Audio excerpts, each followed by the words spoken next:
Hey everybody, this is TotalGamerJunkie. I want to welcome you all back to my channel. Before we dive into this video, I want to give a shout out to Player1 vs the World, whose YouTube post was the catalyst for this video's creation. Now, it's no secret what Max and Chloe's fate is in Double Exposure. I believe I can speak for the majority of us Bay fans, regardless of whether you see Max and Chloe's relationship as romantic or platonic, that Deck 9 did a horrible job at explaining not only why Max and Chloe aren't together, but why their relationship ended. But what if Don't Know made a sequel to Life is Strange 1 that focused on Max and Chloe after the storm? What if Michel Koch, the co-director and series co-creator of Life is Strange 1 and 2, was involved? What would that look like? Well, thanks to a post from Michel Koch and a message he responded to, which I will talk about later, we finally know what that game would have looked like. And before I continue, I'd like to apologize in advance if I'm saying Michel Koch's name wrong. 9 days ago, possibly longer depending on when this video is uploaded, Player1 vs the World put out a post.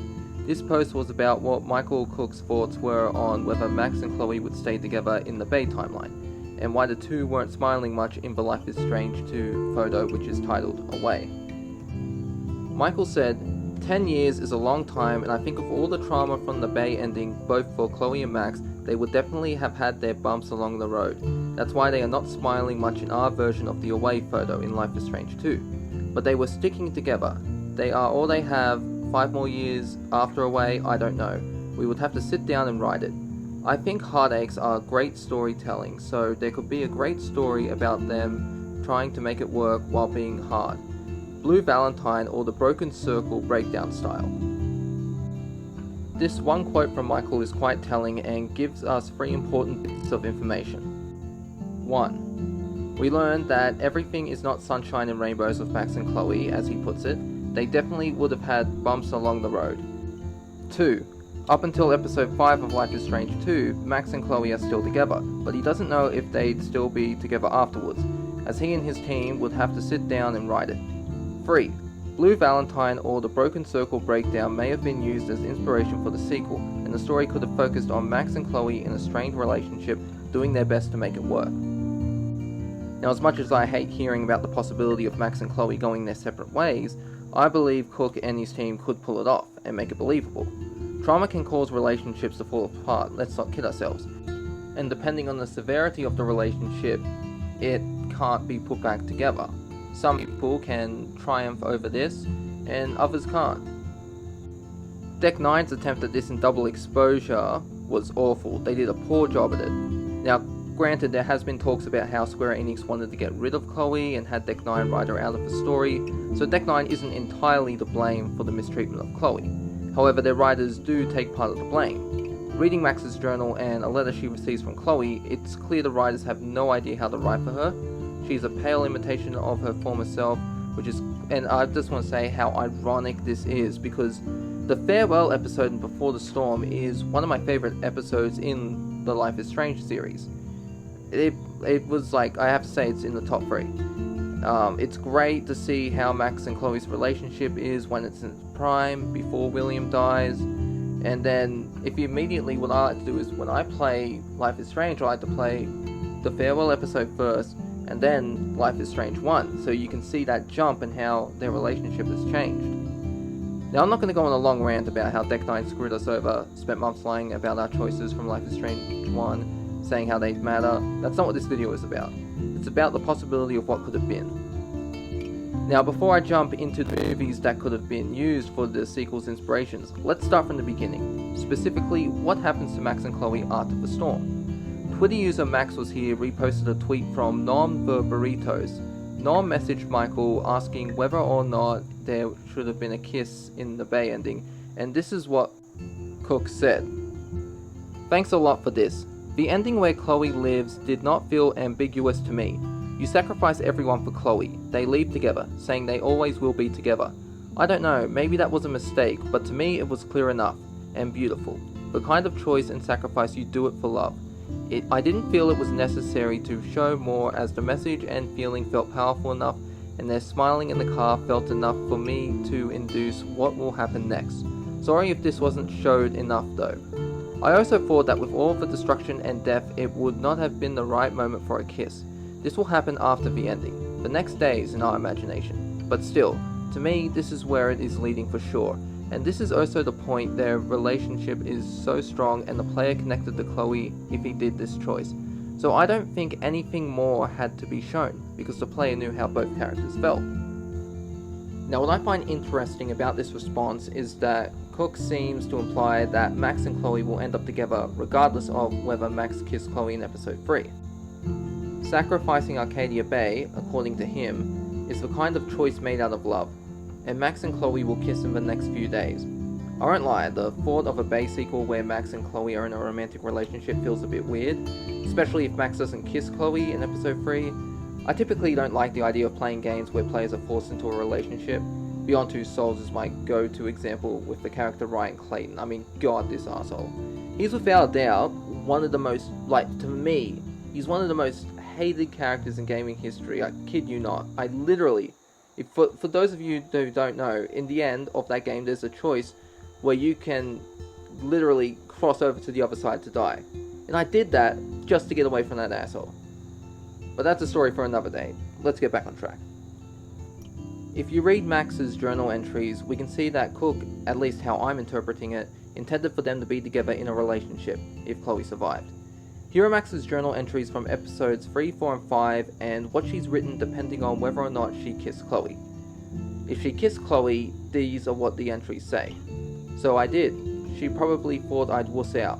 Why? It wasn't that big of a deal, though it was cute the way she was kind of embarrassed after and said she would tell Warren. I've never been so glad to see Chloe in my life. The second I saw her blue hair and that beautiful pissed off face, I wanted to kiss her again. How could this not be some kind of fate or destiny? Even though we're opposites in so many ways, we're also so alike.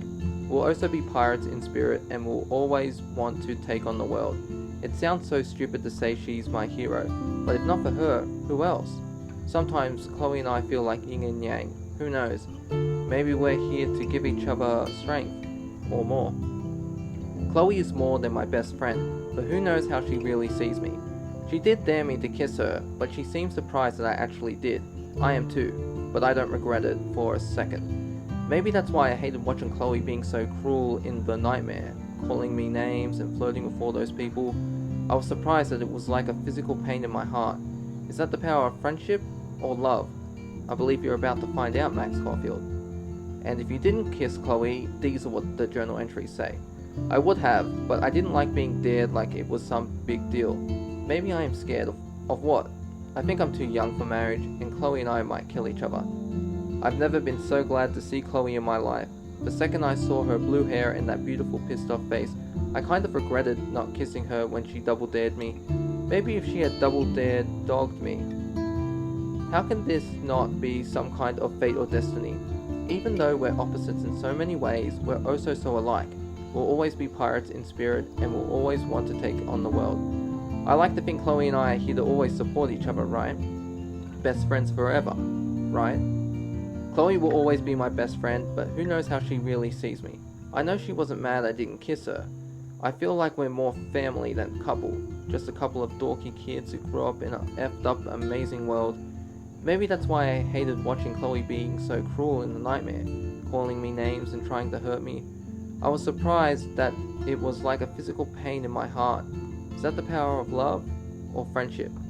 I believe you're about to find out, Max Caulfield. As we can see, the moment Max kisses Chloe, she starts developing feelings for her. Towards the end of the game, she's pondering if what she's feeling is love. But if Max doesn't kiss Chloe, she seems hesitant to accept she feels more than friendship for Chloe, and a small amount of regret for not kissing her. So regardless of our choice, choosing to save Chloe means her and Max will end up together. But where do they go afterwards, and how do they end up kissing a few days later? Well, I have an idea. Seattle. Max's parents live there, so it makes the most logical sense since the two would go there. With barely or no money between them, depending on whether you stole from the handicap fund or not, they can't survive on their own, at least not at this point in their lives. But what about the kiss? I believe this will happen before Max and Chloe arrive in Seattle. In fact, I've written down a scene which in my head is how the kiss would happen. Now, I'm not the best writer, so I apologize if this sounds cringy or something that ChatGPT wrote, but here it is. Max blinked awake, the sunlight filtering through the cracked windshield of Chloe's car. She took a moment to adjust. the weight of the past few days still pressing heavily on her chest. The world outside the car was quiet, save for the soft rustling of leaves in the wind. It felt so distant from the chaos they'd left behind in Arcadia Bay, yet it was never far from her mind. She noticed the car wasn't moving. They must have stopped during the night, though she didn't remember when. The driver's seat was empty. Chloe was gone. Max rubbed her eyes and stretched, the familiar ache in her shoulders reminding her just how long they'd been driving. She reached for her Polaroid camera, William's old Polaroid camera, the comforting weight of it grounding her for a moment. Sliding out of the car, the air was cool and fresh, a stark contrast to the stifling memories that clung to her skin. She scanned the surroundings, finally spotting Chloe leaning against a tree just off the side of the road, her figure silhouetted in the morning light. A cigarette hung lazily from her lips and her blue hair caught in the breeze. Max smiled faintly and raised her camera. She lined up a shot and took the picture. It slid out with a mechanical whir, the sound familiar and comforting. Chloe didn't move. She exhaled a long stream of smoke, her eyes on the horizon, lost in thought. Max slipped the photo into her jacket pocket and walked over, her footsteps crunching softly on the dirt road. "Taking a break?" she asked gently. Chloe turned her head, offering a half smirk.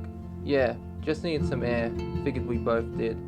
Max leaned against the tree next to her, feeling the rough bark press into her back. She glanced at Chloe, who seemed more distant than usual. "Seattle's not that far now," Max said, breaking the silence. "We'll be there tomorrow." Chloe flicked the ash from her cigarette, her expression unreadable. "They must have freaked out when they heard about Arcadia Bay." Max nodded, her heart tightening. "They were relieved to hear my voice. The news didn't really say much. They know what the storm did to Arcadia Bay, how bad it is. But I think they're more concerned with me than a town being destroyed." Chloe took a long drag, her eyes narrowed against the smoke. "Do they know about me?" Max hesitated. "I told them you were coming with me. They didn't ask questions, so no, they don't know about the changes you went through after we left Arcadia Bay." Chloe chuckled, though it was humorless. "Yeah, well, guess they'll be stuck with me for a while. Hope they don't mind the extra baggage." Max frowned, sensing the edge in Chloe's voice. "You're not baggage, Chloe. I want you with me." Chloe didn't respond right away. She looked away, flickering her cigarette to the ground and crushing it under her boot. "I know, Max, but still, you gave up everything back there for me." The words hung between them, thick and unspoken until now. Max felt a chill crawl up her spine, the weight of her decision pressing in on her again. She bit her lip, not knowing how to answer. How could she? She had chosen Chloe over an entire town, over everyone they knew, over her past. I did what I had to," Max whispered, her voice shaking slightly. "I couldn't let you die. I couldn't." Chloe pushed off the tree and walked a few paces ahead, turning back to face Max. "And what about everyone else? I'm the reason the storm even happened. You had a chance to stop it." Max's throat tightened. She stared at the ground, the memories of that day flashing through her mind. The storm, the lighthouse, Chloe's plea. She felt the familiar sting of tears, but she swallowed them down. "I don't regret it," she said, barely above a whisper. Chloe looked at her for a long moment, her gaze softening. "I know, I'm just trying to wrap my head around it. It's hard to believe it's over, that they're all gone, and I'm still here." Max stepped forward, closing the gap between them. "We'll get through it," she said, her voice firmer now. "We have to." Chloe's eyes searched Max's face for a moment before she finally nodded. "Yeah, guess we don't have a choice." Max slipped her hand into Chloe's and squeezed it gently. "We'll figure it out together, one step at a time." Chloe held onto Max's hand, her grip tightening as if she was afraid to let go. "Seattle better be ready for us, Caulfield," she said, a hint of her old sarcasm slipping through. Max smiled softly. "Seattle doesn't know what's coming." Before I continue, I'd like to say something. I think that if Max and Chloe's relationship was determinate, like whether or not they can be in a romantic or platonic relationship, I believe at this point there'd be a choice where Max can admit she has feelings for Chloe, or the two of them can just stay best friends. But as Michel Koch has said, in his mind, he views them getting together a few days after the storm, and since it came from him, one of the co-directors, I do consider it canon. So let's continue. Max squeezed Chloe's hand a little tighter, taking comfort in the warmth of her skin. The air between them felt heavy, not just with the weight of Arcadia Bay, but with something unspoken. Something Max had been holding on to, unsure how or when to bring it up. Maybe now was the time. Chloe hadn't let go of her hand, her grip reassuring, but distant. Max felt a knot in her chest as she thought about all they'd been through, all they'd lost. She couldn't stand the thought of losing Chloe, not after everything. Chloe, Max began, her voice soft and uncertain. There's something I've been meaning to tell you. Something I haven't said because I didn't know how you'd take it. Chloe glanced at her sideways, her eyebrow raised slightly. What is it? You can tell me anything, Max. Max's heart raced. She looked down at their joined hands, her thumb gently tracing a line across Chloe's knuckles, grounding herself in that simple, physical connection. The words felt heavy on her tongue, but she knew they needed to be said. Over the past week, everything that's happened, Max hesitated, her voice catching in her throat. She took a deep breath. I realized something that I've probably been pushing down for a while. Chloe turned to face Max fully now, her expression more curious than worried, though there was an edge of concern in her eyes. Max, what's wrong? You're scaring me. Max shook her head quickly. No, it's nothing bad. She bit her lip, gathering her courage. I know that over the course of this week, I've started feeling things for you. Things that go beyond just friendship. The words hung in the air, heavy and raw. Max watched Chloe's face carefully, searching for a reaction. For a split second, Chloe didn't move, her eyes wide and unreadable, and Max's heart skipped a beat. Chloe finally let out a slow breath, her face softening, though still processing what Max had just said. Max, you mean, like, feelings? Her voice was cautious, but there was something else there, an almost hopeful curiosity. Max nodded, her cheeks warming. Yeah, like more than just best friends. More than I've ever let myself admit. She met Chloe's eyes, her voice trembling just slightly. I don't know exactly when it happened. Maybe it's always been there. But this week, it just hit me. I've always cared about you, Chloe, but now it's different. Chloe stood still, her hand still holding Max's, but her eyes were far away, thinking, processing. Max's stomach twisted in knots, fear creeping into her chest. What if she had misread everything? What if Chloe didn't feel the same? The thought of losing her now, after finally admitting the truth, if it terrified her. Chloe, Max said, softly trying to read her friend's expression. Chloe blinked and seemed to snap back to the moment, her gaze softening as she locked eyes with Max. There was something different in her look, something almost vulnerable, like the walls she had built up over the years were starting to crack. You know, Chloe began slowly, her voice low, I've always had a thing for you, Max. I just never thought you saw me that way. I thought I was just a best friend. She let out a dry laugh, shaking her head. Honestly, I was scared you'd never see me as anything more. Max felt a wave of relief wash over her, though it was still tinged with nervous energy. I always saw you, Chloe, she whispered. I just didn't let myself think about it. Not until everything came crashing down and when I thought I was going to lose you. It scared me more than anything else. Chloe's expression softened even more, and she stepped closer, their hands still intertwined. You never had to be scared, Max, she said quietly. I am here, we're here, together. After everything we've been through, I guess it makes sense that we'd end up like this, huh? Max let out a breath she didn't realize she'd been holding, feeling the tension in her body ease. So, you're not weirded out by this? She asked, her voice small, still unsure. Chloe smiled, a real smile this time, one that had reached her eyes. Max, I'm not weirded out. Trust me, I've thought about this more than I care to admit. I just didn't think it was possible. After my dad died and you left, I felt numb, and those feelings slowly went away. Then Rachel showed up and I guess I just forgot. And when you came back into my life, I didn't act on those feelings because I was afraid I'd lost my chance. Max's heart clenched at the mention of Rachel, but she knew it wasn't a competition. What she and Chloe had was different, more real, more meaningful. You haven't lost anything, she said softly. We've both been through so much, but we're still here, and I want to be with you. I don't know what that looks like yet, but I want to figure it out. Together. Chloe studied her for a moment before pulling Max into a tight hug, their bodies pressed together in the quiet of the morning.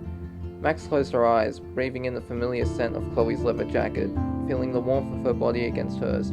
It was comforting, grounding. "Me too, Max," Chloe whispered against her ear. "Whatever happens, I want to figure it out with you." Max felt her heart swell, the fear and uncertainty of the past week fading, even if just for a moment. She pulled back slightly to look at Chloe, her eyes searching her face. "So, where does this leave us?" Chloe smirked, the familiar mischievous glint returning to her eyes. "Well, for starters, it means I get to make fun of you for being a dork and kiss you whenever I feel like it." Max laughed, her cheeks flushed, but she didn't protest. "I think I can live with that." Chloe leaned in closer, their faces just inches apart, her eyes softening. "Good," she whispered before closing the gap between them. The kiss was soft, but it carried with it the weight of everything they'd been through, the unspoken emotions that had finally come to the surface. Max melted into it, her hands finding their way to Chloe's jacket, pulling her closer.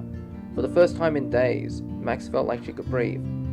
When they finally pulled apart, Chloe smiled down at her, brushing a strand of hair behind Max's ear. "I don't know what's waiting for us in Seattle, or what will happen after, but as long as I've got you, I think we'll be okay." Max smiled, her heart full. "Yeah," she whispered, her voice steady for the first time in a long while. "We will." Now that we have a starting point for the sequel, let's talk about the tone, time, and setting. Before Deck 9 got the rights to Life is Strange, the last canonical appearance of Max and Chloe was a photo of the two that David keeps in his trailer. Life is Strange ends on October 11th, 2013. The photo in Life is Strange 2 is seen on July 2nd, 2017. So Max and Chloe will have been together for almost 4 years. But just for this hypothetical story, let's say they've been together for 5 years, which will make the year 2018. Before I continue, I want to bring to attention something I recently learned that may show how ignorant Deck 9 is of their own lore, but then again it may be me looking too deeply into something that isn't there. So when you first play as Alex in True Colors, the year is April 28th, 2019. The Wavelengths DLC takes place a year before. If Chloe is alive, Mikey will ask Steph if she ever talks to Chloe, and Steph replies with, and I quote, "No, I hear she's off the radar, like me, the two wandering weirdos." Now it could be that Steph was referring to herself and Chloe as wandering weirdos, so I may be wrong, but to me it sounds like a clear reference to Max and Chloe, as they would be wandering around the country, living the nomadic lifestyle. But if Chloe and Max broke up in 2017, why does Steph mention that Max and Chloe are together? Now, it could be that last time she saw Chloe, she and Max were still together, but I don't know. With how D9 handled double exposure, it got me thinking. But if I'm wrong, I'll own it. Just let me know in the comments. So Michael Koch's first inspiration he had for a Life is Strange 1 sequel is from a movie called Blue Valentine. It is a 2010 drama film directed by Derek Cianfrance, and is about a married couple called Dean and Sydney, whose relationship is falling apart. Now, the film has an interesting way of telling its story as it alternates between two timelines. One focuses on the early days of their relationship when they fall in love, and the other shows their relationship deteriorating years later. In the past timeline, Dean and Sydney are passionate and full of hope. The sky is the limit and everything is all sunshine and lollipops. Dean is a house painter and Sydney is a nurse. Dean is carefree, artistic, and a bit unambitious with what he wants from life, whereas Sydney is practical and focused on the future. Yet despite these differences, they connect deeply and seem to complete each other. But as the movie progresses, we see that their love gets worn down by time, struggles, and a difference in what they want from it. Spoilers, but there's a scene where Dean attempts to spice things up in the relationship by setting up an evening in an adult-themed motel. I'm pretty sure you know what I mean by that. But this is where Sydney, she ends up exploding, and the two have a really big argument, which I gotta be honest, I did not see that coming, like, from what was shown. This is not how I saw this scene playing out. But anyway, in the present timeline, Dean and Sydney's marriage is full of resentment, frustration, and a lack of communication. Dean hasn't changed much, he's still the same schmuck he was back in the past, and he's still avoiding getting ambition in life. But Sydney, she's grown more focused on stability and providing a better future for their daughter. They have a daughter in the future, I should have mentioned that earlier, but Their inability to adapt to each other's needs and find common ground is what's causing them to be further apart, and it ends up with a gut-wrenching breakdown of their marriage. Now, I'm not going to spoil the movie's ending if you haven't seen it yet, but the way I interpret it is that, love can be a strength. It can conquer all, but not all the time. Sometimes it isn't enough to save a relationship. Now, before I talk about the next movie, The Broken Circle Breakdown, I want to mention something that caught my eye. Shout out again to Player One vs. the World, where I learned this info. He had a post showing Michael Koch's response to a fan who asked if the 2004 movie The Butterfly Effect played a part in Life is Strange 1's development, and this is what Koch said. It was a huge influence. The whole twist of the end of Life is Strange Episode 3 Chaos Theory, with Chloe Price in the wheelchair, was inspired heavily by this scene in The Blue Butterfly Effect, where after a jump he is handicapped, and that's a really good movie. I recommend you watch it. I also recommend you watch the original ending, because there's another one, like the original ending's hard to watch, but I think it works better than the less gruesome ending. Now you're probably wondering why I'm bringing this up. You see, there's an interview with David Chion-France where he was asked about the inspiration for the movie he made. This is what he said. When I was a kid, I had two nightmares. One was nuclear war and the other was that my parents would get a divorce. When I was 20, they split up, and it was just such a confusing time to me that I felt like I had to confront it with a piece of work. As I was entering my young adulthood and trying to have a healthy relationship on my own, I thought I had to confront all those things that had scared me as a kid. Now, the first nightmare isn't interesting, but the second one is. Koch said that the butterfly effect is what inspired the end of episode 3. So who's to say the nightmare Max has at the beginning of Life is Strange wasn't inspired by hearing how Chion-France's own nightmare inspired him to make Blue Velvet? It's probably not true, but I thought I'd mention it. Now, the second movie, The Broken Circle Breakdown, was made in 2012. It is a Belgian drama directed by Felix van Groningen. I'm probably butchering that name, but anyway. The story is about a couple named Elise and Didier, whose deep love is both beautiful and, what's the word I'm looking for? Tumultuous. Let's go with that word. They bond over their shared passion of music, which they perform together, and they quickly fall in love. Musicians, am I right? The film follows their relationship across different timelines, exploring the highs and lows of their life together, especially as they face a devastating tragedy. You see, Elise is a tattoo artist with a free spirit, while Didier is an atheist and a musician who loves American culture. Yet, he is deeply skeptical of faith and religion. And, this could be a problem for some people. If I learned anything when I was in school and at work, sex, politics, religion is something you don't talk about, but sometimes couples will have these differences, and it's nice when a couple, despite their differences, they can still manage to make it work. And, they do for a time, but when their young daughter Maybelline is diagnosed with cancer, their relationship begins to strain. This movie isn't afraid to pull punches and show how unfair life can be to people who don't deserve it. The movie takes an interesting turn when Elise turns to spirituality and faith, when Didier becomes angry and resentful towards religion and the world.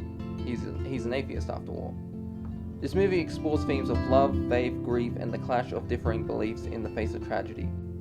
How a couple's love can be both their greatest strength and, in the face of loss, an agonizing reminder of what they had and what they've lost. Now, both movies have a lot in common, specifically how it shifts from the past and the present, showing how good life was in the past. I believe the sequel will do this, but the flashbacks will be all audio. Remember when Max has the flashback of her and Chloe spilling wine on Joyce's carpet in episode 1? That's all audio. And like the movies, I believe Max and Chloe will reach a boiling point that puts their relationship to the test. And if you think about it, we've never seen them fully be angry and yelling at each other. Because if you remember at the end of episode 3, towards the end of episode 3, Chloe learned that Rachel was banging Frank behind her back and is livid. And she's letting all the years of anger and aggression out. She's mad at Max for leaving her dad dying, her mum marrying a step douche. Yet despite how upset she is, she never screams at Max. In my opinion, that scene, she's just venting, letting out all these years of resentment and held in frustration. and Max, to her credit, lets Chloe vent. She knows the hell Chloe went through, but sadly she can't understand how she truly feels. She wasn't in that position. Now that we've discussed the movies and their themes, let's talk about the setting.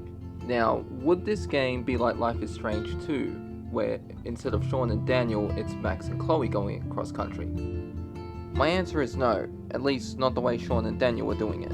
Because Max and Chloe aren't on the run, I do believe they take a break from time to time, staying in a town or city for a short while before heading out on the road again. In my mind, gone is Chloe's truck replaced with an RV, as sleeping in it would be more cost efficient than paying for a room to spend a few nights in. Plus, it's kind of hinted at that Chloe likes the idea of having an RV in episode 3 when she and Max get into Frank's RV. I believe the game would take place in a small town, something similar to Haven Springs. Max and Chloe, having taken a break from traveling across the country, are working part-time jobs, saving up enough money so that they can head back out to the open road. I believe Max would be a freelance photographer, covering weddings, individual and family photo shoots, sporting events, etc. Chloe, on the other hand, I can see working in a bar or a diner as a waitress or a kitchen hand. I think this would fit her well, as Joyce told her in Before the Storm that she waits tables so Chloe can have a good education. Of course, we all know how that turned out, and Chloe being a waitress or having a similar job to Joyce, there's just some kind of sad irony to that. Now, I don't have a story or an idea for what the plot could be written down because I'm not too sure where it would start, where it would go. I have a few ideas, and that's something I'm willing to make another video about if people like this one. Now, I do have an idea about what gameplay could be about, and I have an idea of how Max's powers would play into this. As we all know, Life is Strange 1 lets us rewind time, and so in the moment when we make choices, we can actually decide, okay, I don't like this choice, I'm going to rewind and make a different choice. It gives us power to make these decisions, yet at the same time, we're actually powerless because Max does have limits on what she can do. So I think Max not having powers in this sequel would make sense, because without her powers, the game would focus on dialogue, decision making, and give players a sense of real, irreversible choices. And, Max, when she chose to save Chloe, had to learn to live with that choice, what her powers resulted in. So in this game, Max would have to learn to live without control over time and, see that how her choices in this moment really impact. She can't go back and redo something. I don't believe she ever would. And I do believe if Max uses her powers again and Chloe finds out, this may be the straw that breaks the camel's back, and this could cause Max and Chloe's relationship to crumble after everything that they went through in Arcadia Bay. So no, I generally don't believe Max would ever use her powers. But there is another way that if Don't Nod had Max use her powers, I do think there is a way they can do it. You see, powers in Life is Strange, there's two factors that come into play. The person who gets their powers, in order for them to be activated, has to have a traumatic experience. For Max, it was watching Chloe get shot in the bathroom. For Daniel, it was watching his dad get shot. And for Alex, it was watching her mom die. Now, when a person gets powers, it actually depends on their personality. Their personality shapes their powers. So, for this game, because Max is focused on moving away from the past, on focusing on the future, her time powers could evolve similar to double exposure, but rather than sidestep through time, she can see into the future. But seeing into the future, Max won't be able to 100% know what's going to happen. So let's say there comes a choice and she decides to help someone or not a life-threatening situation or anything. She could see the outcomes for helping and not helping, but it'd be like reading the back of a book. So you buy a new book you haven't read, you read the back, that gives you a summary of what's going to happen in the book. But until you read it, you don't know what's really happening. You just know the basic plot. And I think that would be a great way to have Max's power and show us, okay, despite these new powers and all the power she has, she's quite powerless. But realistically, I don't think they'd give Max powers, and I think that'd be great. That's one of the strengths Life is Strange 2 has, putting us in a situation where they take us from being a high school student with powers to a high school student with no powers. And I don't feel like I need to add this, but I'm just going to anyway. No, I do believe that if this game was made, it would be the first game where there wouldn't be a romance option, because Max is with Chloe. That's their relationship. As Cook said, you know, Max and Chloe would kiss a few days later after the storm, and they would still be together at this point, though the relationship would be a bit strained due to the trauma from Arcadia Bay.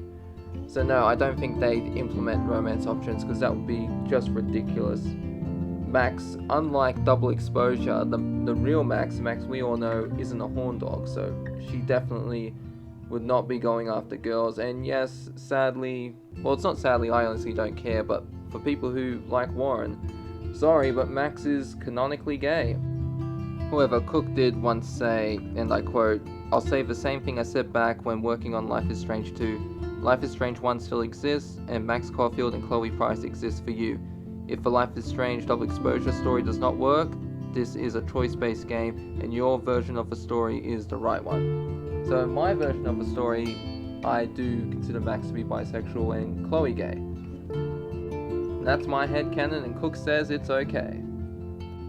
But seriously, that's really all I wanted to talk about in this video. There is a lot more I can talk about, but I might save that for another video. I have a few ideas, as I just mentioned earlier, where the story would take place, Max and Chloe being in a small town, if Max did or didn't have any powers, how that would affect the game. So if you'd like to see a video like that, do let me know, and I am open to opinions. You know, if you have an idea, okay, maybe this happens, maybe that happens, I'll think it over and get back to you on it. Hope you all enjoyed this video, and I'll see you in the next one. This is TotalGamerJunkie, signing off.